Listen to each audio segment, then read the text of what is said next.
just let me know with a thumbs up if you can see the screen okay. Fantastic. And you can all hear me okay, so that's great. So two things that I do. I am from Leicester originally. I'm born, brought up, raised in Leicestershire. I went to school in Loughborough, and I heard someone say that they were at Loughborough, so I thought I'd mention that. And I now live in Edinburgh. I've been here for the last 11 years. I absolutely love it up here because I'm by the beach. Would you believe? I'm literally 5 minutes away. I absolutely love, and that actually brings out my creativity, to be somewhere that is calm and peaceful, and where I can go for a walk, and where I can be near the sea. It's something about the ocean that really helps me do what I do and really feel great within myself.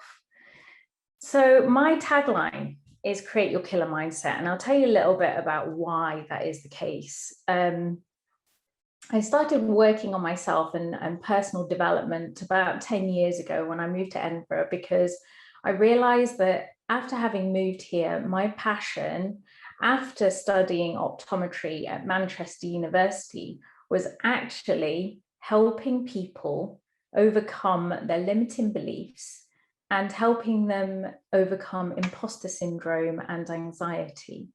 These things specifically because they were things that I struggled with when I was going through childhood and when I was at university, and then even beyond that. And what's helped me massively is working on myself. And I think that is the best investment you can ever make, is the investment that you make on yourself or in yourself. And I think that through the work that I've been doing and through all the challenges that I face throughout my life, the one thing that's really helped me is being able to understand how to break that glass ceiling, how to charge your worth.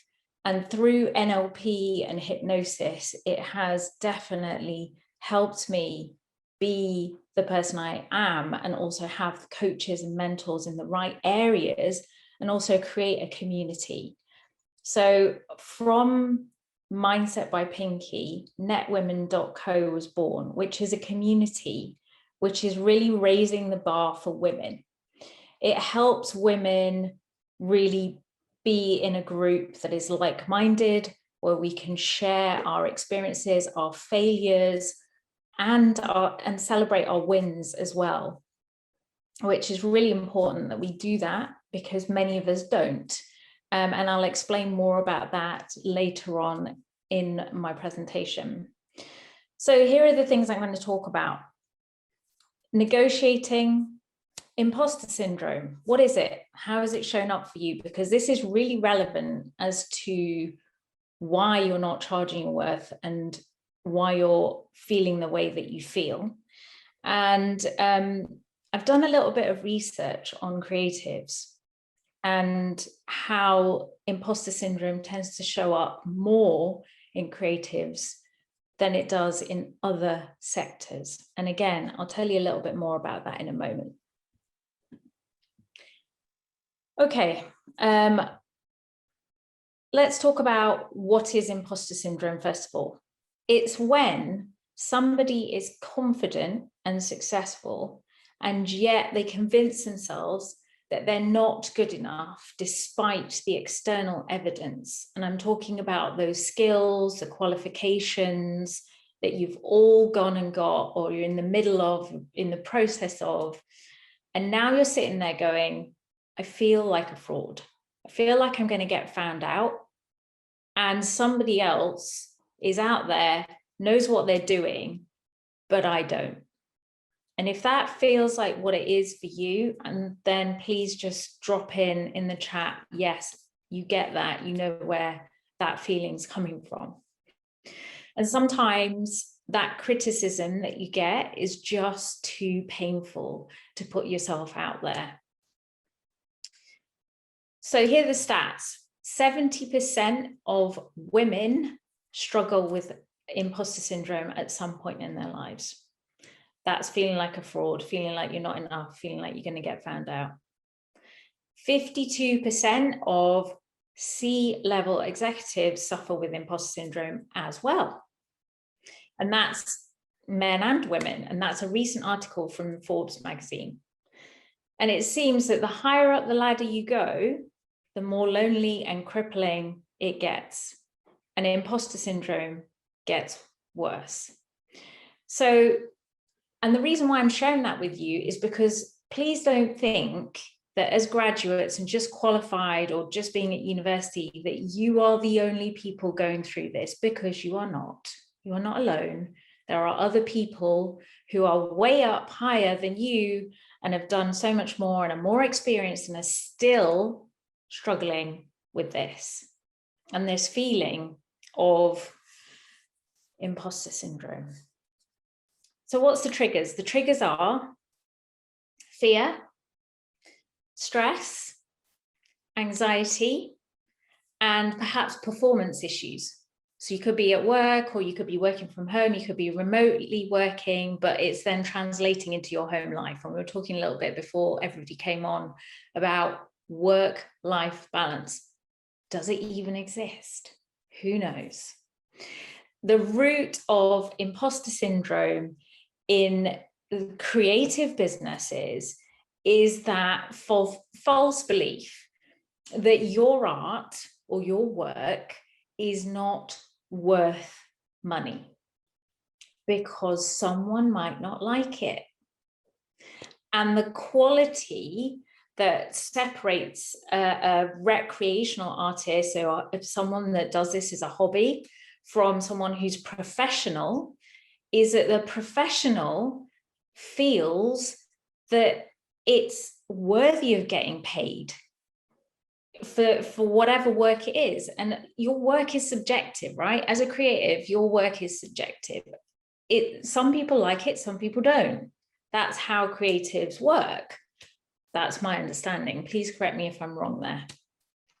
And the quality shouldn't mean that you give everything away for free. And that's why I'm here today, because you're not here to please everybody, because there's an element of people pleasing, which I'm going to talk about in a minute. You should know that you deserve to get paid anyway. And that's simply because you think highly of your work. Please feel free to ask questions as we go through, and I'll answer them at the end. So it's nothing to do with a lack of confidence, as we've already gone through. And it's nothing to do with a lack with your image. And it doesn't mean that you're not up to the job. And if you've ever experienced this, I'd like you to share in the chat and what that might be. So let me just check that I'm on the right slide. Yes, I am. The award-winning author, Maya Angelou, had far more success under her belt from writing books. I think she wrote 11 books. Yet she was still worried that she thought, oh, they're going to find out. So that classic imposter syndrome. And I've run a game on everybody and they're going to find me out. But it's not just writers. It's any creative field that makes you more susceptible to imposter syndrome than, say, maybe an accountant or a dentist, because it's sometimes that feeling of not being good enough that makes you justify that you can create stuff for really cheap or free. Drop a yes in the chat if you've given stuff away for free, or you haven't charged for your time, or you've done stuff really cheaply just because you thought, I really need the work. Okay, this is why you shouldn't be doing it. So let me tell you about imposter syndrome. There's two different things. There's imposter syndrome and there's self-doubt. Imposter syndrome is the gap between who you see yourself being and who you think you need to be to lead and succeed. So in everything you do, it doesn't matter what sector, it doesn't matter what you're doing, whether you've got a job or if you've got a business, 80% of success is mindset. It's how you think about yourself. It's how your mindset is. 20% of it is your skills. It's your qualifications. Drop me a yes if you know what I mean by that. That you know that after all, that the very nature of your creative work makes you sometimes feel a little bit more inadequate. And, you know, because your work is so public as well, that you feel defined by it. But then as part of the artistic side of things and the standards, they're completely subjective, which is what we said. But there aren't many other professions out there where the work is actually judged by other people. And again, if you know what I mean by that, drop a yes in the chat, because I think there's a lot of people out there that really take criticism to heart. Sometimes it's a challenge to maintain that consistent level of confidence when you know that you're only ever going to be as good as your last painting or the last movie you made or the last photograph you took or the last book you wrote. And when success requires you to prove yourself over and over again, you start doubting how much you're going to charge people for what you're worth, right? For what that work is worth, the number of hours you put into that work, what you are doing prior to putting that work out there. I want you to think about that. I want you to think about how many years has it taken you to get to where you are now? And then think about what you think is okay to charge for that. Because it's all that time it's taken you to get to this position of being the amazing creative that you are now, but then you don't charge for it. So I want you to have a think about that for a moment and ask me questions. So here's the thing about inner critic and voices and that takeover that happens in your mind. So going at it from a mindset point of view, there's that inner voice that takes over, and it does it all the time. I get that. There's maybe more than one voice in there. I don't know. Sometimes there is. And I call it the itty bitty shitty committee, right? So that committee is berating, belittling you. It's telling you you can't charge because you're not good enough. You're not experienced enough, not qualified enough. And they might say no.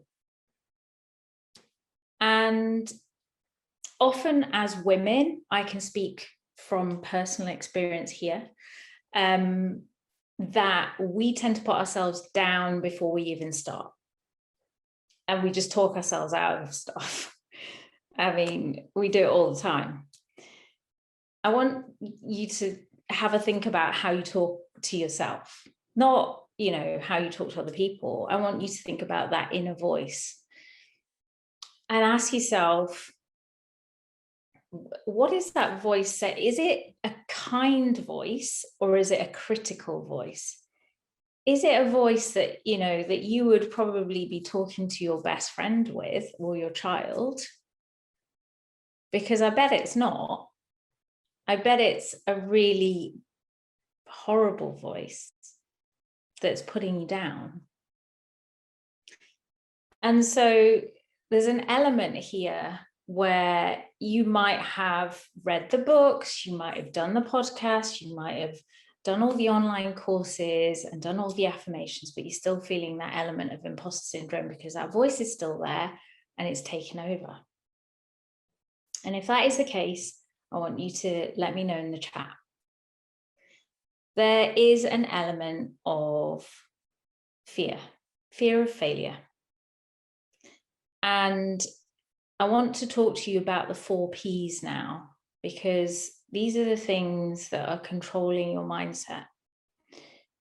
People pleasing, followed by perfectionism, followed by procrastination, and then paralysis. So imagine you've been, you've got a job. You've been offered an opportunity, a job. You want to really make this client happy. You want to do the best possible job you can. And you're a perfectionist. So you can't possibly give them this piece of work until it's absolutely perfect. And that leads you to procrastinate. So you probably won't even get it finished on time. And then that just completely paralyzes you, because you've got all these things going on, and then you just put it to the back of your mind and it never gets done. If you've had this and you've experienced something like this, because I've had clients like this who have struggled, let me know in the chat. Remember, the people who don't like your work don't matter. That's really important, because ultimately when you fixate on the critics and you fixate on the inner critic, that doesn't grow your audience, definitely doesn't make you money, and it doesn't grow your business either. The only momentum that you get from doing great work leads me to this, that when you embrace the value that you're producing, that should motivate you and progress you, so that you do not get wrapped up in that self-doubt, so that you don't feel like, I can't do this. So self-doubt is very much, I can't do this, whereas imposter syndrome is very much like, I am not enough. I don't feel enough. So I had one situation where I had a client who didn't feel good enough to take on a project. And, you know, it's that whole, I don't feel good enough to even tell them how much my work is going to be, because I'm scared that they're going to say no. And that just led to this cycle of, you know, people pleasing, then perfectionism, and then procrastination, and then it never happened, and it was just paralyzing her. And this is a testimonial I got from her after that. And I think what's really important is that the underlying theme that you might have going on is that there's a deeper level of limitation that we put on ourselves when the inner critic pipes up. When you feel like you don't deserve it, when you feel like you're not worthy, which leads you to have that low confidence and low self-esteem. And then that sabotages everything that you're doing. And then you start playing small. And part of my work is helping you see that you can play big, and that unless you believe in yourself, unless you get that mindset right, that you are worthy, that you deserve this, that you can charge your worth, then it's going to keep keeping you stuck. If anyone has any stories, I would love to hear them.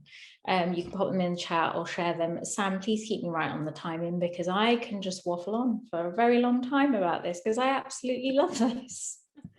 No, you're doing good. We're doing good. There's a lot of activity in the chat, so yeah, we'll get some questions going at the end. How long have I got?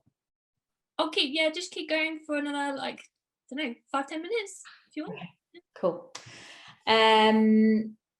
Most people that I work with, it's about that limitation that you're going to get found out. So surface level coaching, which is I can't, which is a self-doubt that I was telling you about, affirmations, gratitude, and online courses, fantastic. They will all help you. Even when you do miracle mornings or meditation or journaling, all excellent. If you're doing miracle mornings, let me know, because I love that topic. It really does help. And also reading, journaling, all of that. Really important to keep that mindset in the right place. Whereas imposter syndrome, going back to the shift, is a deeper level shift. It is your internal referencing system, which is basically telling you the same story. So we need to change that narrative. And how do we do that? So every time you push yourself out of your comfort zone and you say have a job that's slightly different or a little bit out of your experience from the past. So that's how the brain works. It always works from previous experience, what you've done before. So it's something new. You're going to have that feeling of fear. And then that's going to bring up that feeling of, I feel like I'm not good enough. I feel like a fraud. There's other people out there that can do a better job than me. That's when this is going to keep coming back. And I'd like you to share with me if you've had any such challenges, because I really want to hear, and I want to make this about you, and I want to be able to help you with this. So an element of this is rewiring, reframing, and tapping into your subconscious to recreate that internal referencing system to help you create your killer mindset. And so it's really creating those inner identity level shifts where we can change and work with clients energetically. So clearing those stuck patterns, talking about what feels comfortable, about when you're charging for something. If it doesn't feel right, your client hears it and it doesn't sound right, they're going to pick up on it. And you know that because when you've had things sold to you, you know when you hear somebody say something, you're like, yeah, that doesn't sound right, so I'm not going to work with you because of the price. And we're talking about clearing those patterns and creating the transformations. So here's some of the things that I want to tell you about, because we were talking about tips and language, and I think it's really important that we use the right language. So having studied NLP, sometimes it's not what you say, it's how you say it. And also there's an element of what you're saying as well, because if you keep apologizing for yourself and saying sorry all the time, that kind of brings your self-worth down. So here are a few that I have used and have worked quite well with clients who I've worked with who have struggled to charge their worth. What I know, I'm not going to read them out because you can see them. And if you want to, feel free to take a screenshot. Sam, if people want these slides, feel free to, I can send you them again and you can share them out. So if you want a copy, can you please let Sam know? Is this useful, these tips and language? Because I feel like just say yes or raise your hand, or well, I can't see many of you, so if it's useful, then great. I wanted to then just remind you of a few things that are really important. Number one, just remember why you started doing what you do. What makes you jump out of bed every single day? What excites you? What is your purpose in doing what you're doing? The second thing is the reframing part. This is one of the techniques that I use with my clients, but also it's a technique that psychologists use as well. It's called the stop technique. And when you stop and recognize what you're saying to yourself, it really makes you think and helps you check in. So 99% of the time when that inner critic pipes up, it's telling you something to keep you safe. And it's normally not true. It's normally a thought. It's not a fact. So I want you to check in first of all, and then I want you to have a think about changing the language. Change the language to something more useful. You have to be quick, because if you're not quick, your brain's going to spiral out of control and it's going to be negative. So this is another NLP technique that I'm sharing with you. And then once you've changed that, you've made a choice. You're making that choice to listen to that inner voice, or you're making a choice not to. And you've got to decide which one's more useful for you in that moment. Because the way that we think will affect how we act, and therefore how we feel. Number 3, you're always going to get some criticism. It doesn't matter what business you're in or what job you're in or whatever, it's inevitable. So have some fun with it. Sounds really weird, but actually have some fun with it. Make a collage of all your rejection letters. Put them on your wall. Write a song or a poem about the rejection or your bad reviews. Write a speech to people who have turned you down, and have some fun. Make a list of all these things, and remember, you have got wins, and I want you to make a list of your wins and remember to celebrate them. And finally, make a community work for you. Find that community and surround yourself with like-minded people who get you, who you can spend time with, and who actually you want to be with because they're helping you, they're positive. And finally, I want to share with you a masterclass that I'm doing, and it's $97, and you get 6 modules. You can do them in your own time, and they're here. So if you click this link, it's all on there for you. And also, just had something pop up on my screen.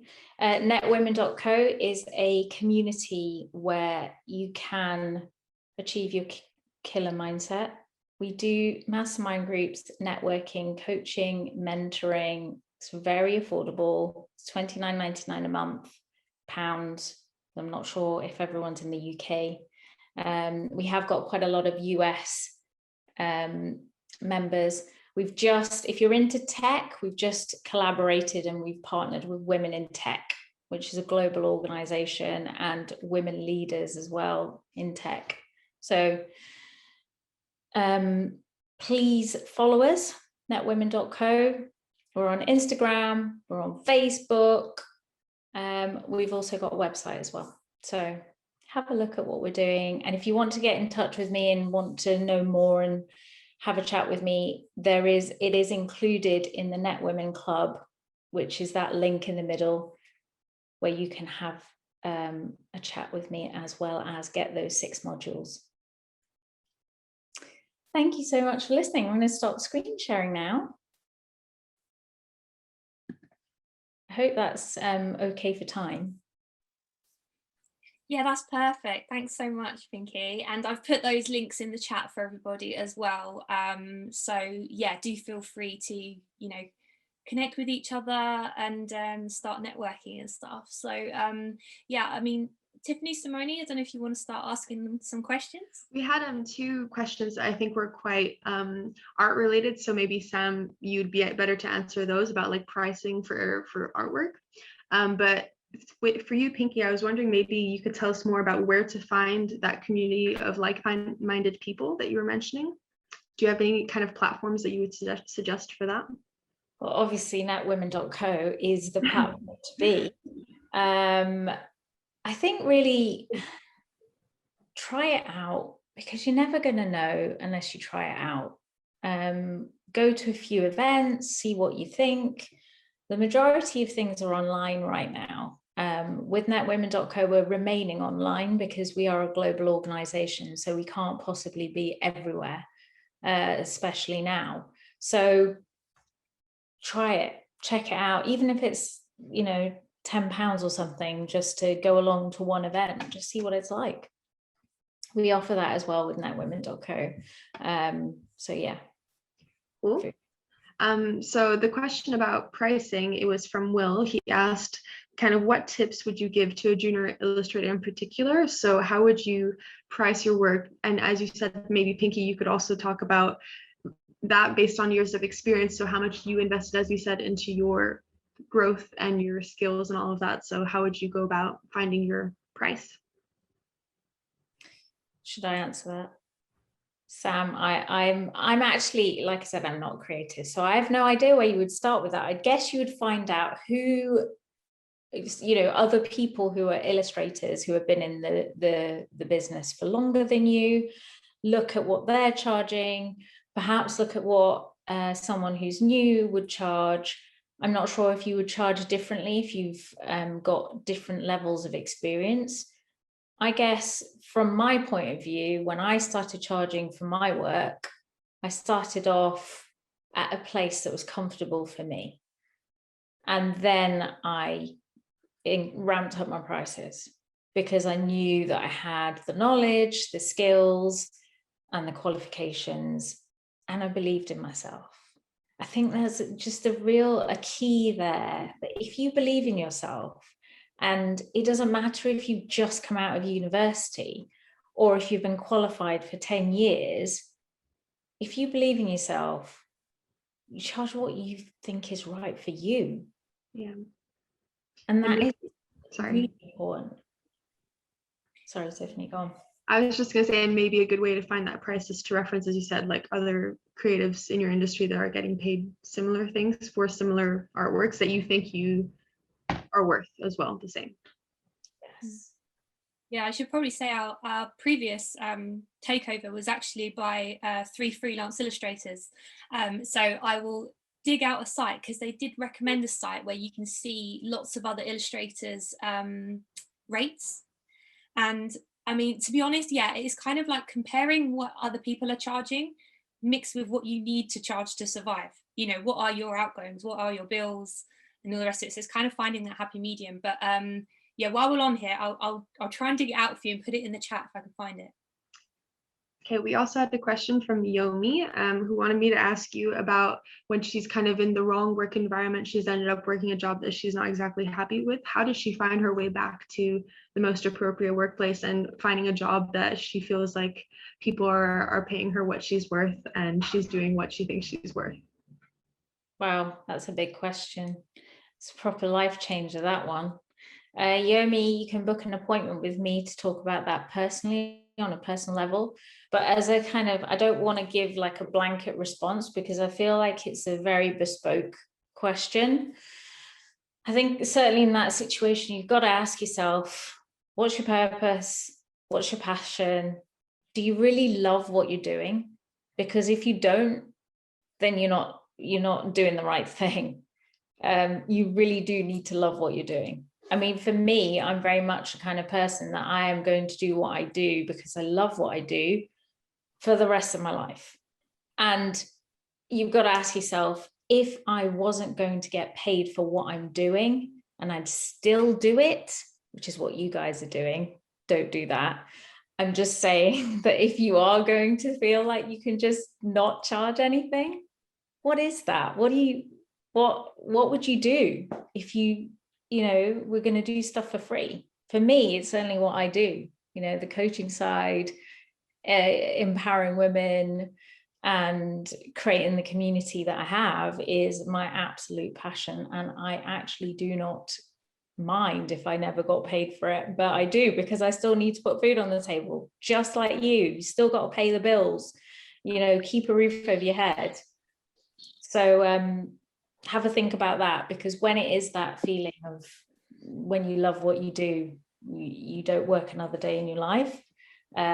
There's an element to that, but you know, you do work, but you just you have to put it into perspective. So yeah, feel free to book a call with me. Yeah, and she's actually asked for either your email or your Facebook, so I hope she'll be in touch with you. Fantastic. We have another question by we have another I'm sorry, do you wanna we have another question by that part of the problem that he faces is that many of the professionals are qualified or have industry certification or backing. Calling himself an artist often feels like a vanity title when someone's just starting out. Creating your own brand or company name also makes the sole trader feel like a fraud. All these factors just fuel his imposter syndrome sometimes. And if you would have any comments on that. I get it. That's tough. You know, a lot of what I was saying about imposter syndrome, and yeah, it is that whole continuous thing. I was also saying before we started this chat that try and follow somebody that is maybe 5 years ahead of you and you want to emulate who inspires you, and look at what they're doing and see if that helps in that way as well. And otherwise, happy to have a chat as well, one-to-one, if you need it. And if you're struggling to find it, go onto my By Pinky website. You can book a call on there with me. Another question that I think falls in line with that quite well is actually, Pinky, do you have any books to recommend to Paula for that would be particularly about killing that imposter syndrome? Like I said, do you know what? There's an element of finding that personal development person that you really resonate with, and have a look at all the different people that offer coaching. Imposter syndrome is much deeper. It's a much deeper level of work. So it's very much about tapping into your subconscious mind. It's about talking to that subconscious mind and changing up the narrative. And that involves a deeper kind of work. So again, I've done some audio stuff on Bookboon. You can check that out. But honestly, the key work, the main factors that will help you is that inner, deeper work. So get someone who can do NLP, hypnosis, that kind of thing, for sure. Then we have a question about if you get from Leah, who says, if you get offered a job or contract, is it best to negotiate pay once the offer is on the table? Say that again. So if you get offered a job or a contract, is it best to negotiate pay once you first have the offer, or kind of, I'm guessing Leah means perhaps say before you get the contract, kind of decide what your net worth is and, you know, not settle for less? I think there's an element of, first of all, if you don't ask, you don't get. That's one thing that my dad has taught me, and that has paid off throughout my life. So you have to negotiate if you're not happy with it. Don't just sit there and accept it if you think that's not what I'm looking for. You have to, because otherwise you'll be unhappy with what you're doing. Yeah, I've just read here, many jobs don't advertise their salary up front. Sure. However, you need to ask them. You need to ask them, what is this? What are you offering here? What am I going to get? You have to ask the question, and don't be afraid to ask it. And don't be afraid to even negotiate that. Yeah, lots of questions about this. This is cool.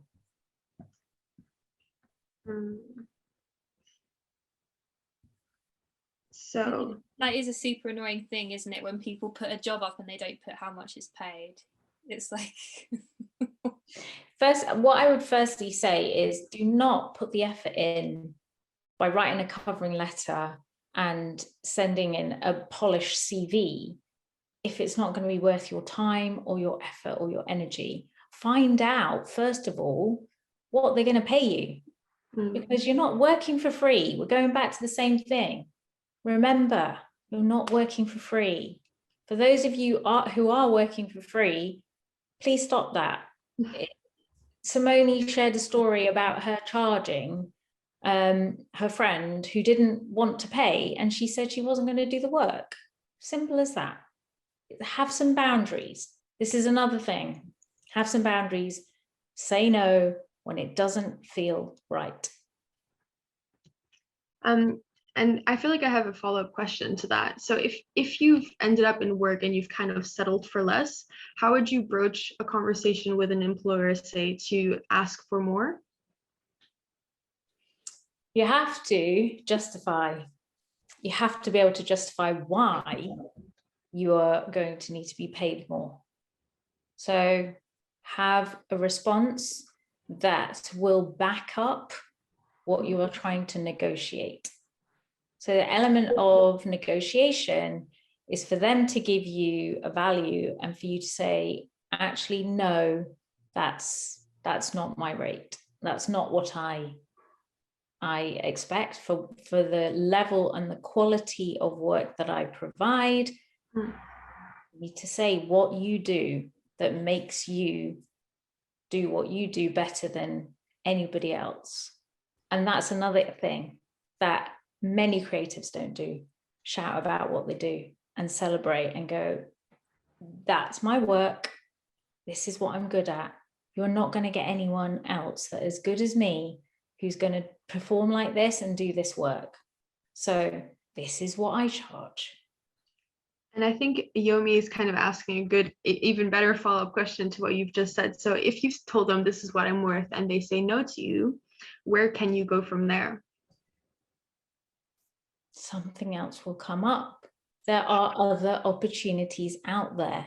This is a fixed mindset that we're talking about here. When you say, oh, well, they've said no, I've got no more. This is an absolute numbers game. And unless you think about it as there are many opportunities out there in the whole world, just think about it like that and look at how many options you've got and stop closing yourself off by saying, oh yeah, I'll just take it, and then be miserable because you haven't got enough money to put food on the table, is not a great position to be in. So think about the good things about negotiating and somebody saying no to you, because then the next thing may be that you will get that straight away and they'll go, yeah, sure, we'll pay you that. You just don't know. But don't close yourself off and go, oh, okay, then I'll just take it. Silak has responded to that saying one of his worst mistakes was when he was approached to do work for a major client in the film or TV industry. And when he submitted his invoice, he was charged what he would have charged his private clients, but didn't see how he could justify charging more for the same work to a film industry, I guess. I get that, working for less. Oh dear. Yeah, so that's the exact example, isn't it? Just ask, how much are you going to pay me? It's simple. Don't give them an invoice without them saying, what's your budget is a really direct question if you are doing like a freelance work.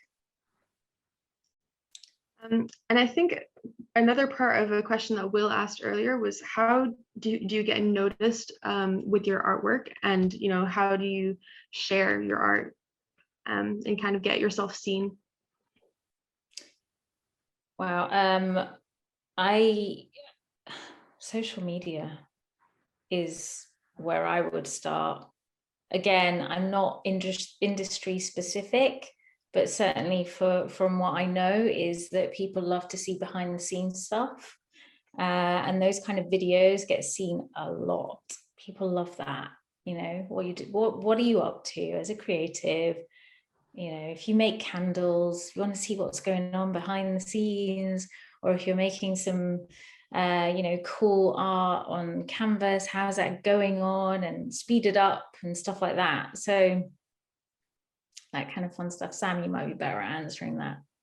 Yeah, no, I totally agree. And I think that's also an element, if you're showing exactly how much work goes into creating what you do, it also then kind of helps justify what you're asking them for as well. It's not like, I think some people think that, you know, Photoshop's got this magical like create button on it that you just click and it just creates something for the client. They don't always understand just how long things actually take to make, and all the training that you've done in order to get to that professional point. And yeah, I think social media now is really, really good for kind of getting out there and networking as well, networking within your own groups. So, you know, grouping up on LinkedIn or on Instagram with other people who are doing the same thing as you is really, really helpful as well, because it will kind of boost your confidence, I think, and you'll be hearing about what other people are doing, what other people are asking for, how they're doing it, where they're finding work. You know, that's kind of a really good boost for you, I think, is networking as well. Not just like networking to get clients, but networking with your peers. Yeah, good advice. We have a question from Chanel who says, when freelancing, should the client pay before or after the project is complete? Sam? I would say it depends how you want to do it, but you could kind of section it out. So depending on what they're asking for instance, at my work, we kind of, when we do a project, we kind of stage it out. So we'll charge them for the initial research as part of the brief. Then we'll do the concepts. And once we've shown them the concepts and they choose a route they want us to kind of develop on, we charge them for the concept stage. Then we go ahead and do the development stage. Once they're happy with that, we charge them for development stage. Then we do the artwork. And then that's when we charge them before. The key thing is charge them, get your money before you send them the final thing. Always. That's the key thing. But, you know, if you want that money kind of drip feeding through to you, then you can always stage it out like that for them and say that that is how you feel. I would always ask as well. First of all, tell them what it's going to be, and then ask, do you want to put a deposit? First of all, and if not, do you want to pay in full? And that's how I work. So either a deposit, always ask for a deposit up front. That's the way I operate. I think that's a really important thing. And I would say as well, like, don't give them a quote until you've had a conversation with them. It's like if someone says, can you design me a website? Or how much do you charge for a website? Obviously that website could be like a simple magazine style, you know, 4 pages, you're done. Or it could be like Facebook. So, you know, I also would be mindful of that as well. When people ask you what your hourly or your daily rate is or whatever it is, go back to them with a further question saying, well, let's have a conversation first and see exactly what it is that you want and how I might be able to help, and let it kind of happen as like a fluid conversation, because then you're not going to kind of promise them something for something that you can't produce in that amount of time or for that amount of money as well. There's kind of a lot of potholes you can fall down with that. Yeah. And I think that conversation is also a good gateway to help them understand your whole process. As you were saying earlier, they don't know what's going on behind the scenes, so they can understand all the steps that you have to go through to create that artwork. Exactly. Yeah. Yeah, that's so true. I was also going to add to that and say that, you know, when you jump on a call or you're actually having a conversation with that person, that is your moment to actually show them, tell them, talk to them, build that relationship, build the trust factor, the like, know, and trust. You cannot do that on email. Stop trying to sell on email. It doesn't work. You have to pick up the phone or get on a call or a Zoom call and talk to people. And I know that's really hard for creatives. So again, if you need help with that, please feel free to get in touch. It's one of those points that I think is so important as someone who's in business. Just get on a call. Well, it's 7 o'clock, guys. So I'm gonna end it there. But thank you so much, Pinky. That's been really, really great. And yeah, tons and tons of advice in there, which I think is gonna kind of, you know, everyone can relate to kind of everything you were saying, I think, including myself. And I really love the thing you said about how, you know, intrusive thoughts are thoughts, they're not fact. I think that's just such a great thing to remember throughout all of this. So yeah, thank you again so much for that. And do connect with Pinky on, I've put her LinkedIn up and obviously the Net Women website as well. I will send this recording and the slides around to everybody on the email list as well.